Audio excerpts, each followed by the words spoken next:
नमस्कार दोस्तों। हाल ही में वॉरेन बफेट साहब ने रिटायरमेंट ली है। उन्होंने अपने रिटायरमेंट लेटर में कुछ ऐसे सबक सिखाए हैं, ऐसे लेसन्स दिए हैं जो आपके हमारे काम आ सकते हैं। लेसन नंबर 1, अमीरी के लिए बुद्धि नहीं धैर्य चाहिए। उन्होंने माना है या कहा है कि बर्कशायर की जो सफलता है उसके लिए कोई जीनियस दिमाग नहीं लगा, उसके लिए तो बहुत दिन तक discipline, patience and long term thinking की जरूरत पड़ी है।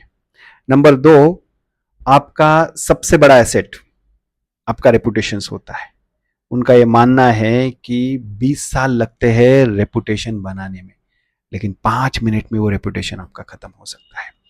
नंबर 3, सक्सेशन प्लान बनाना नहीं हर लीडर की जिम्मेदारी। अगर आप किसी ऑर्गेनाइजेशन में लीडर हो या कहीं नेता हो तो ये आपकी जिम्मेदारी बनती है कि आपके बाद में आने वाली टीम बनाना ये आपका कर्तव्य है, जिम्मेदारी है। क्योंकि काम ऐसा करो कि भले ही तुम हो ना हो वो सिस्टम चलता रहे। नंबर 4, लाइफ और बिजनेस इन दोनों को भी बहुत सिंपल रखना है। उन्होंने लिखा कि बर्कशायर ने इसके लिए तरक्की की, सक्सेस इसके लिए पाया क्योंकि उन्होंने फालतू मीटिंग्स, गैर जरूरी नियम और कॉम्प्लेक्स सिस्टम को हमेशा दूर रखा।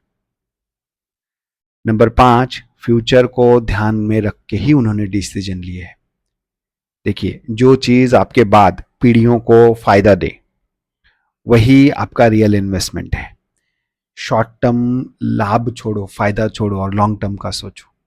नंबर 6, रियल इन्वेस्टमेंट क्या है पता है? वो है लोग। बफेट साहब ने उनके रिटायरमेंट नोट्स में कहा है कि बर्कशायर की असली ताकत उनके लोग हैं, वो खुद नहीं है। क्योंकि उन्होंने सही टीम चुनी, बाकी चीजें अपने आप होती गई। Number 7, market predictions. ये कोई नहीं जानता है।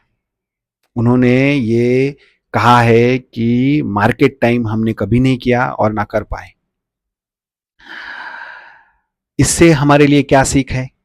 एक ही चीज है, रेगुलर इन्वेस्टमेंट करना है, काम माइंड से करना है और लॉन्ग टर्म के लिए करना है। नंबर 8, आपके मिस्टेक्स को एक्सेप्ट करो, वो भी ईमानदारी से। उन्होंने अपने रिटायरमेंट लेटर्स में कहा है कि मैंने कुछ खराब इन्वेस्टमेंट भी किए हैं। हमने इससे सबक क्या लेना है? हमने हमारी गलतियों से सीखना है, उनसे शर्माना नहीं है।